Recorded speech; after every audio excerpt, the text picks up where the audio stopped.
सभी बच्चों को पीसीएम एजुकेशनल चैनल में स्वागत है।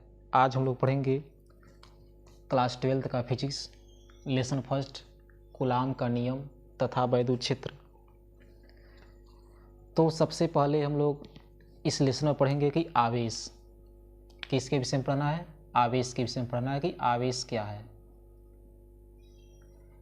इस लेसन में सबसे फर्स्ट टॉपिक आता है आवेश। देखो आवेश क्या होता है। मान लो यह कोई दो वस्तु है, तो जब किसी दो वस्तु को आपस में रगड़ा जाता है, तो उनमें से एक वस्तु जो होती है वह आवेशित हो जाती है। एक वस्तु कैसे क्या हो जाएगी, आवेशित हो जाएगी। और उस जो आवेशित वस्तु है उसको अगर हम लोग अन्य वस्तु के पास ले जाते हैं तो वह क्या करता है कि दूसरे वस्तु को आकर्षित या प्रतिकर्षित करने लगता है। यानी जब दो वस्तुओं को आपस में रगड़ा जाता है तो उनमें से एक वस्तु क्या होगी, आवेशित हो जाएगी। और जो वस्तु आवेशित होगी उसे अगर अन्य वस्तु के पास ले जाते हैं तो वह क्या करेगा कि अन्य वस्तु को आकर्षित करेगा या प्रतिकर्षित करेगा। तो आवेश क्या होता है, आवेश किसी वस्तु का वह गुण है जिसके कारण वह किसी अन्य वस्तु को आकर्षित या प्रतिकर्षित करता है। तो सबसे पहले हम लोग आवेश का डिफिनेशन लिख लेते हैं। तो डिफिनेशन यही है कि आवेश किसी वस्तु का वह गुण है, आवेश किसी वस्तु का वह गुण है जिसके कारण वह किसी अन्य वस्तु को आकर्षित या प्रतिकर्षित करता है, अन्य वस्तु को आकर्षित या प्रतिकर्षित करता है। तो आवेश क्या है, आवेश किसी वस्तु का वह गुण है जिसके कारण वह किसी अन्य वस्तु को आकर्षित या प्रतिकर्षित करता है। देखो इसको एक तरह से और इसको परिभाषित कर सकते हैं। आवेश का परिभाषा एक तरह से और लिख सकते हैं कि किसी पदार्थ का वह गुण, किसी पदार्थ का वह गुण जिसके कारण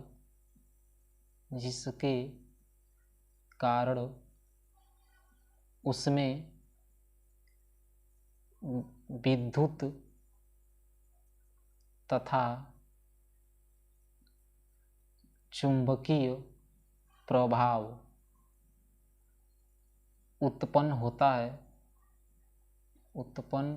होता है, आवेश कहलाता है। आवेश कहलाता है। तो आवेश का डिफिनेशन क्या हुआ कि आवेश किसी वस्तु का वह गुण है जिसके कारण वह किसी अन्य वस्तु को आकर्षित या प्रतिकर्षित करता है। अब इसको एक तरह से और डिफाइन कर सकते हैं कि किसी पदार्थ का वह गुण जिसके कारण उसमें विद्युत तथा चुंबकीय प्रभाव उत्पन्न होता है, क्या कहलाएगा, आवेश कहलाता है। तो यह तो आवेश का डिफिनेशन हो गया। अब देखो जो आवेश होता है उस आवेश को हम लोग प्रदर्शित करते हैं स्मॉल q या कैपिटल Q से। आवेश को किससे प्रदर्शित किया जाता है, स्मॉल q या कैपिटल Q से। तो इसमें फर्स्ट पॉइंट हम लोग लिख सकते हैं कि आवेश को स्मॉल q या कैपिटल Q से प्रदर्शित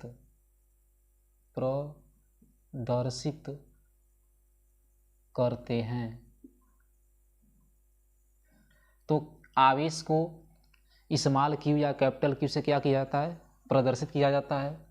दूसरा पॉइंट होगा कि आवेश का जो SI मात्रक होता है, आवेश का SI मात्रक वह कूलाम होगा। तो आवेश का SI मात्रक कूलाम को C से लिखा जाता है। तो आवेश का SI मात्रक कूलाम होता है। तो याद रखना कि जो आवेश है उस आवेश का SI मात्रक क्या होगा, कूलाम होगा।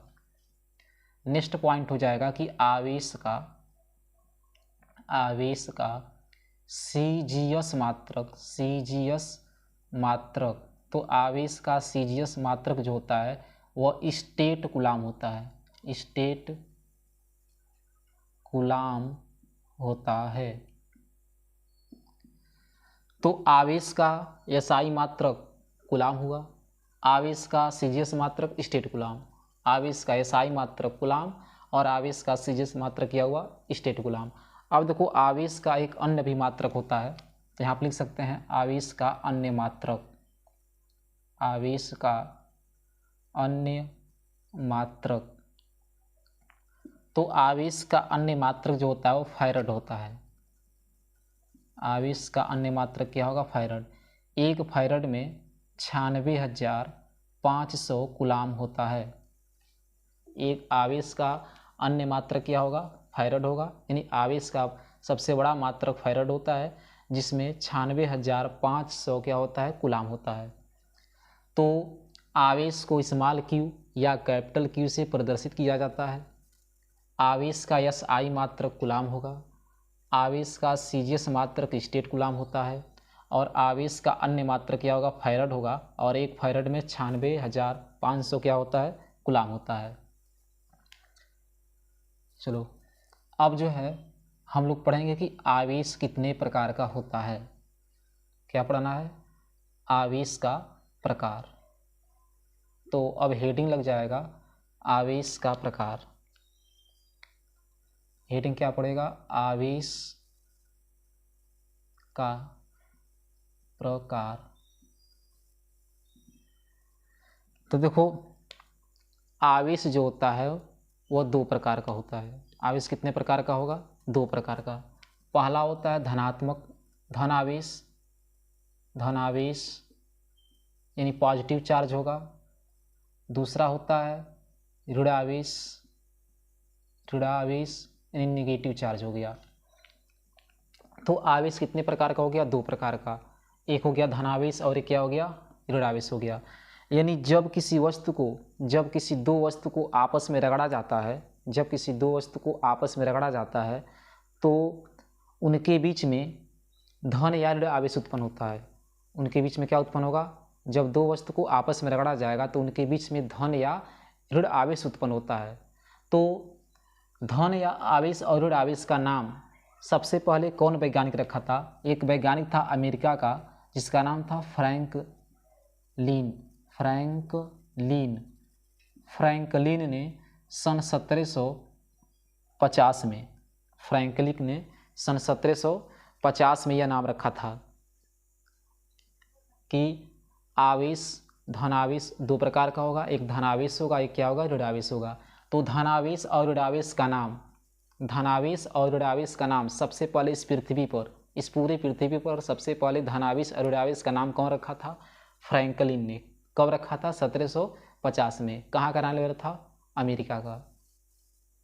तो धनावेश क्या होता है, तो धनावेश को समझने से पहले सबसे पहले हम लोग यह समझेंगे कि मान लीजिए यह कोई वस्तु है, यह क्या हुआ एक वस्तु हो गया, इसका नाम मान लीजिए यह वस्तु ए हो गया और यहाँ पर मान लीजिए एक दूसरा वस्तु हो गया और इसका मान लीजिए नाम हो गया बी, इसका नाम क्या हुआ बी। तो यहाँ पर दो वस्तु लिया गया है ए और बी। यह दोनों वस्तु जो है उदासीन है। उदासीन मतलब इस पर जितना धनावेश है उतना ही ऋणावेश होगा। उदासीन का अर्थ क्या हुआ, किसी कोई भी वस्तु उदासीन होता है तो उसका मतलब क्या हुआ, उस पर जितना धनावेश है उतना ही क्या होगा ऋणावेश होगा। तो मान लीजिए इस पर एक धनावेश हुआ फिर एक ऋणावेश, एक धनावेश हुआ एक ऋणावेश, एक धनावेश हुआ फिर एक धनावेश एक ऋणावेश, एक धनावेश एक ऋणावेश, एक धनावेश फिर एक ऋणावेश एक धनावेश, ऐसे यह इस पर आवेश वितरित है। यहाँ पर भी यह आवेश वितरित है, यानी इस पर जितना आवेश होगा धनावेश होगा इसमें उतना ही क्या होगा ऋण आवेश होगा। तो यह दो वस्तु हो गया, दोनों वस्तु उदासीन है। उदासीन का मतलब इस पर जितना ऋण आवेश होगा उतना ही क्या होगा इस पर धन आवेश होगा। तो यहाँ पर पहले वस्तु में ए में क्या है, जितना धनावेश है उतना ही क्या है, ऋणावेश है। दूसरे वस्तु बी में भी जितना धनावेश है उतना ऋणावेश है। यानी कहने का अर्थ यह है कि दोनों वस्तु अभी क्या है, उदासीन है। अब क्या है कि अगर किसी भी तरह से, किसी भी माध्यम से अगर पहले वस्तु से इलेक्ट्रॉन को अगर हम लोग दूसरे वस्तु में ट्रांसफ़र कर दें, किसी भी माध्यम से अगर पहले वस्तु से इलेक्ट्रॉन को अगर दूसरे वस्तु में स्थानांतरित कर दें, ट्रांसफ़र कर दें, तब देखिए क्या होगा। मान लीजिए एक इलेक्ट्रॉन यहाँ का, ये निगेटिव का अर्थ मतलब इलेक्ट्रॉन से है, निगेटिव जो बना है उसका मतलब इलेक्ट्रॉन से है। तो एक इलेक्ट्रॉन ट्रांसफ़र हो गया वस्तु ए से, किस में चला गया, बी में चला गया। फिर वैसे ही दूसरा इलेक्ट्रॉन ट्रांसफ़र होगा ए से, कहाँ जा रहा है, बी में गया। फिर तीसरा इलेक्ट्रॉन ट्रांसफ़र हुआ ए से, कहाँ गया, बी में गया। फिर चौथा इलेक्ट्रॉन ट्रांसफ़र हुआ ए से, किस में गया, बी में गया। फिर पांचवा इलेक्ट्रॉन ट्रांसफ़र हुआ ए से, कहाँ गया, बी में गया। फिर यह भी इलेक्ट्रॉन ट्रांसफ़र हो गया, कहाँ गया, बी में गया। तो यहाँ पर जितने भी इलेक्ट्रॉन थे वस्तु ए में, जितने भी इलेक्ट्रॉन थे वह ट्रांसफ़र हो गए वस्तु बी में। किस में ट्रांसफ़र हो गए, वस्तु बी में ट्रांसफ़र हो गए। तो अब क्या दिखाई दे रहा है कि जो वस्तु ए है इस पर सिर्फ धन आवेश दिखाई दे रहा है। वस्तु ए पर कौन सा आवेश आ गया, सिर्फ धन आवेश आ गया। और वस्तु ए के पास किसकी कमी है, तो वस्तु कहोगे कि वस्तु ए के पास इलेक्ट्रॉन नहीं है। क्या नहीं है, इलेक्ट्रॉन नहीं है। तो यहाँ पर वस्तु ए के पास इलेक्ट्रॉनों की क्या हुई, कमी हुई। जब इलेक्ट्रॉनों की कमी हुई तो इस पर कौन सा चार्ज आया, पॉजिटिव चार्ज आया। तो कह सकते हैं कि जब किसी वस्तु पर, ध्यान से सुनो, जब किसी वस्तु पर इलेक्ट्रॉन की कमी होती है, जब किसी वस्तु पर इलेक्ट्रॉन की कमी होती है तो उस पर धनावेश आएगा, उस पर क्या आएगा, धनावेश आएगा। और यहाँ पर किसकी अधिकता हुई, यहाँ पर वस्तु बी में किसकी अधिकता हुई, इलेक्ट्रॉनों की अधिकता हुई। क्योंकि वस्तु ए से जितने भी इलेक्ट्रॉन थे वह ट्रांसफ़र हो गए वस्तु बी में।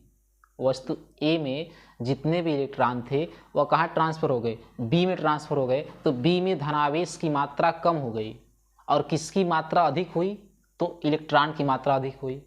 तो इसमें निगेटिव चार्ज की मात्रा अधिक हुई। तो यह वस्तु कैसा हो जाएगा, ऋण आवेशित हो जाएगा।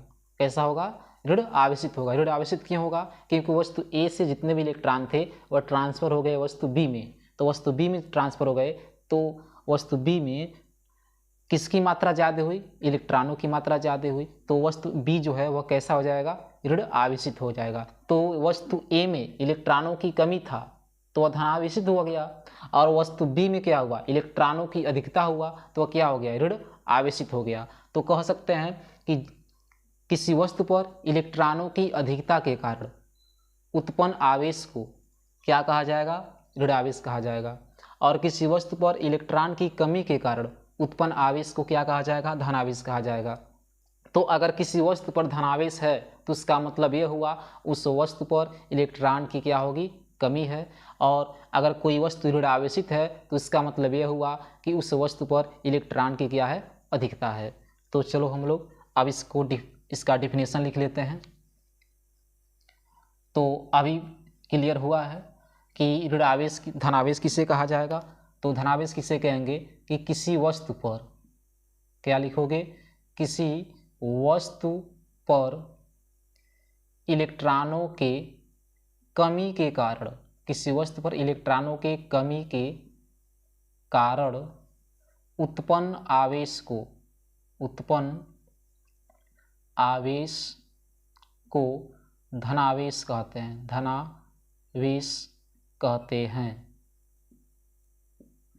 तो किसी वस्तु पर इलेक्ट्रॉनों के कमी के कारण उत्पन्न आवेश को क्या बोला जाएगा, धनावेश कहा जाएगा। आज जस्ट इसका अपोजिट लिख देना है यहाँ पे कि किसी वस्तु पर, क्या लिखना है, किसी वस्तु पर, किसी वस्तु पर इलेक्ट्रॉनों के अधिकता के कारण, इलेक्ट्रॉनों के अधिकता के कारण उत्पन्न आवेश को, उत्पन्न आवेश को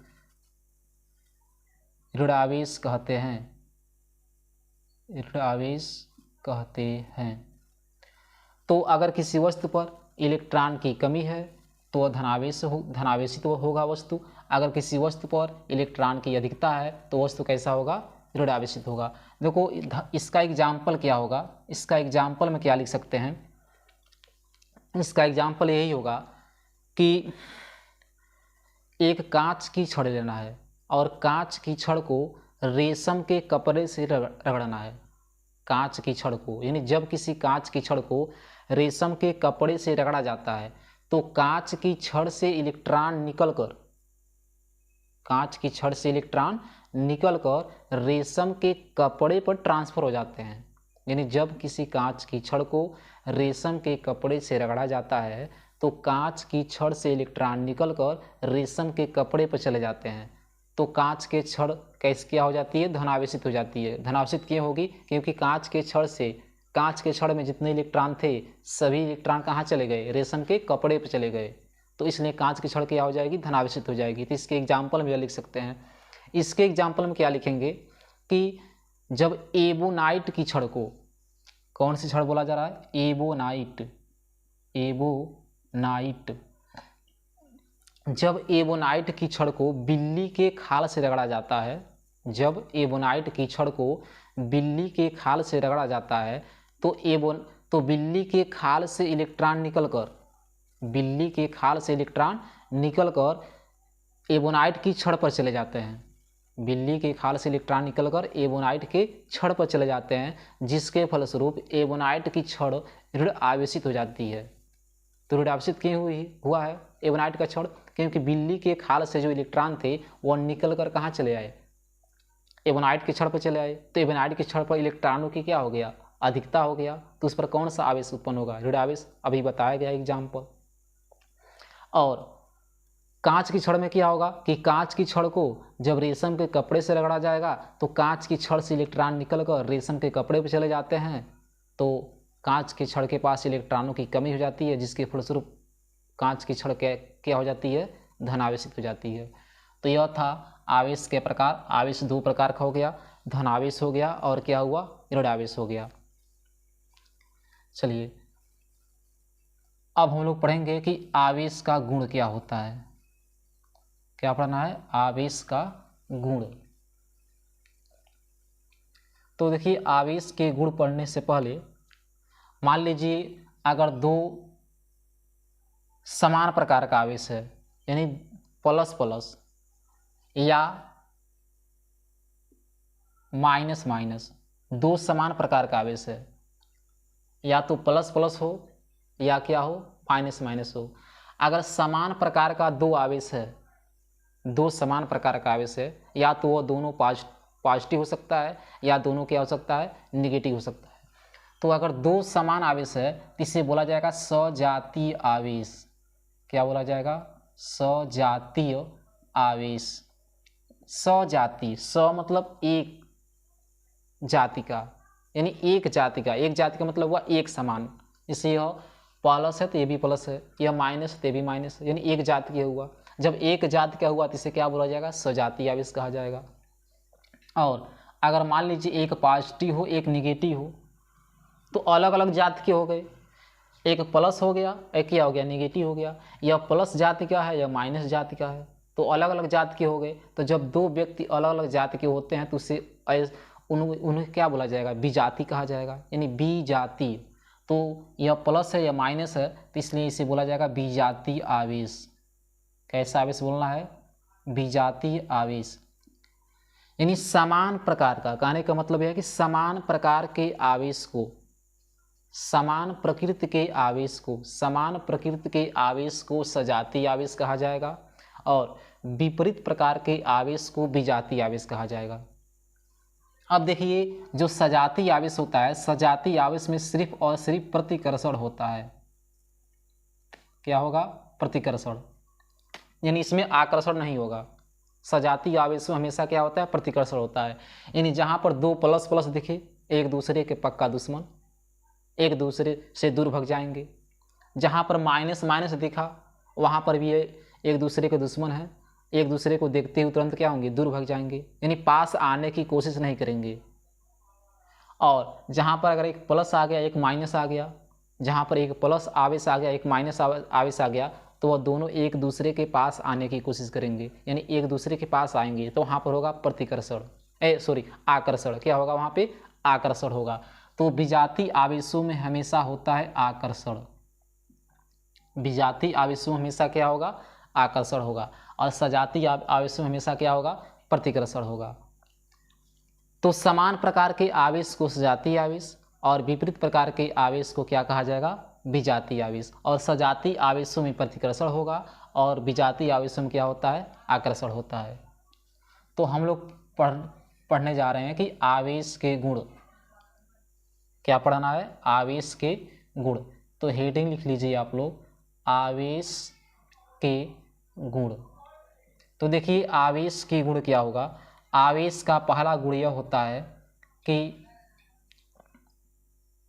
समान प्रकृति के आवेश को, समान प्रकृति के आवेश को सजातीय आवेश कहते हैं। सजातीय आवेश तथा विपरीत प्रकृति के आवेश को, तथा विपरीत प्रकृति के आवेश को, विपरीत प्रकृति के आवेश को विजातीय आवेश कहते हैं। विजातीय आवेश कहते हैं।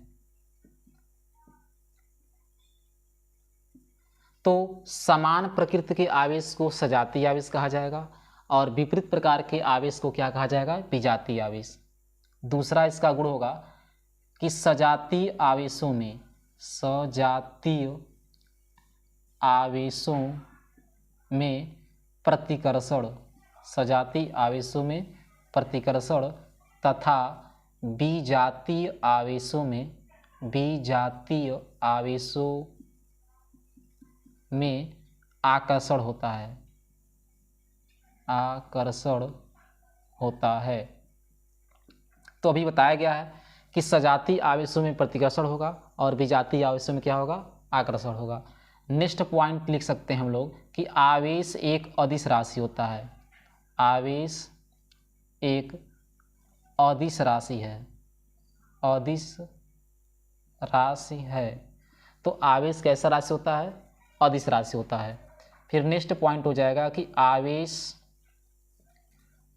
वस्तु के वेग पर निर्भर नहीं करता है। निर्भर नहीं करता है। तो आवेश जो होता है वह वस्तु के वेग पर निर्भर नहीं करता है। तो यह था आवेश के कुछ गुण। अब जल्दी से आप लोग इसका स्क्रीनशॉट लीजिए। हम लोग अब आगे चलते हैं। तो यह हो गया आवेश का गुण।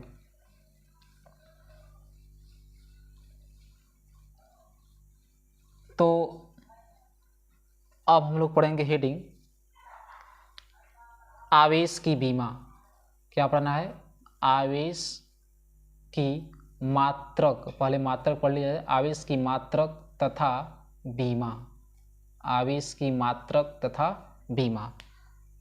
तो सबसे पहले आवेश का सूत्र क्या होता है? आवेश Q बराबर सूत्र होता है I/T, यानी धारा गुणे समय। आवेश का सूत्र क्या होगा? Q = I/T, यानी धारा गुणे समय। मात्रक तो कूलाम होता ही है। सिर्फ हम लोग बीमा पढ़ेंगे यहाँ पे। तो आवेश की मात्रक न लिखकर आवेश की सिर्फ बीमा लिख लीजिए। आवेश की बीमा। क्या हम लोग पढ़ेंगे? आवेश की बीमा। तो आवेश Q = सूत्र होता है I/T। तो यहाँ पर बीमा लिखना है तो Q का बीमा यानी आवेश की बीमा बराबर हो जाएगा। देखिए बीमा को हमेशा बड़ा कोष्ठक में लिखा जाता है। I मतलब धारा, धारा का बीमा एम्पियर। तो एम्पियर को लिखोगे A से।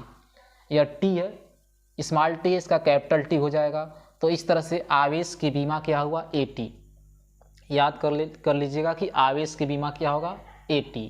तो आवेश की बीमा AT हो गया। चलिए आवेश की बीमा पढ़ चुके। अब हम लोग पढ़ेंगे आवेश संरक्षण का सिद्धांत। अगला हेडिंग क्या है? आवेश संरक्षण का सिद्धांत। तो हेडिंग लगाइए आवेश संरक्षण का सिद्धांत। आवेश संरक्षण का सिद्धांत। तो आवेश संरक्षण का सिद्धांत क्या है? इसके अनुसार आवेश को न तो उत्पन्न किया जा सकता है और न ही नष्ट किया जा सकता है। आवेश को न तो उत्पन्न किया जा सकता है और न ही नष्ट किया जा सकता है, अर्थात किसी विलगित निकाय का कुल आवेश संरक्षित रहता है। तो हम लोग क्या लिखेंगे इसमें? इसके अनुसार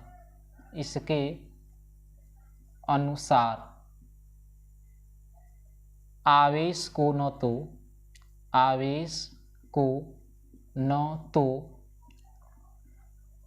उत्पन्न किया जा सकता है, आवेश को न तो उत्पन्न किया जा सकता है और न ही नष्ट किया जा सकता है, अर्थात किसी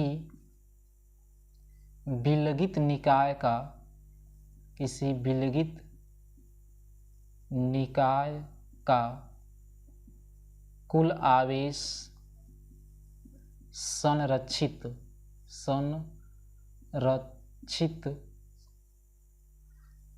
होता है। तो आवेश संरक्षण का सिद्धांत क्या है? आवेश संरक्षण का सिद्धांत यही है कि आवेश को न तो उत्पन्न किया जा सकता है और न ही नष्ट किया जा सकता है, अर्थात किसी विलगित निकाय का कुल आवेश संरक्षित रहता है। तो हम लोग अब इसका एग्जाम्पल पढ़ लेते हैं। तो जल्दी से आप लोग इसको लिख लीजिए, इसे हम मिटा दे रहे हैं और इसका एग्जाम्पल बता रहे हैं। देखिए इसका एग्जाम्पल क्या होगा कि जब एक पॉजिट्रॉन और एक इलेक्ट्रॉन, कहने का अर्थ है कि जब एग्जाम्पल हम लोग पढ़ रहे हैं कि जब एक पॉजिट्रॉन 1 बीटा 0 और एक इलेक्ट्रॉन -1 बीटा 0, यह हुआ पॉजिट्रॉन। किसका प्रतीक है? पॉजिट्रॉन। और यह हुआ इलेक्ट्रॉन। तो जब एक पॉजिट्रॉन और एक इलेक्ट्रॉन आपस में संयुक्त होते हैं तो फोटान का निर्माण करते हैं। किसका निर्माण करते हैं? फोटान का। 2 फोटान का निर्माण करेंगे, यानी H new plus H new, इसे बोला जाता है फोटान, यानी ऊर्जा भी कह सकते हैं इसे। तो जब एक पॉजिट्रॉन और एक इलेक्ट्रॉन आपस में संयुक्त होते हैं तो 2 फोटान यानी का निर्माण करते हैं। किसका? कितने फोटान का निर्माण करेंगे? 2 फोटान का। और इस अभिक्रिया को बोला जाता है युग्म विनाशक। इस अभिक्रिया को क्या कहते हैं? युग्म विनाशक। इस अभिक्रिया को युग्म विनाशक कहा जाता है। तो अब यहाँ पर देखिए कि अभिक्रिया से पूर्व कुल कितना आवेश था? तो यहाँ पर हम लोग लिखेंगे अभिक्रिया से पूर्व कुल आवेश। तो अभिक्रिया से पूर्व कुल आवेश, तो पॉजिट्रॉन है, इस पर प्लस ई आवेश होगा, यह इलेक्ट्रॉन है, इस पर माइनस ई आवेश होगा, तो कुल आवेश क्या हुआ? 0। और अब निकालेंगे हम लोग अभिक्रिया के बाद कुल आवेश। तो अभिक्रिया के बाद कुल आवेश कितना हुआ? देखो अभिक्रिया हुआ तो 2 फोटान का निर्माण हुआ, इन दोनों फोटान पर कोई आवेश नहीं है तो 0, इसका भी हो गया 0, बराबर कितना हुआ? 0। तो अभिक्रिया से पहले, अभिक्रिया जब नहीं हुआ था उससे पहले आवेश कितना हुआ? कुल 0। और अभिक्रिया हुआ तब भी आवेश कितना हुआ? 0 हुआ। तो यहाँ पर क्या हुआ रहा है? आवेश जो है ना तो नष्ट हो रहा है ना तो उत्पन्न हो रहा है, अर्थात आवेश क्या है? संरक्षित है। तो यही था आवेश संरक्षण का सिद्धांत। तो आज के वीडियो में बस इतना ही। अब जो है अगले हेडिंग के साथ अब नए वीडियो में हम लोग फिर मिलेंगे। धन्यवाद।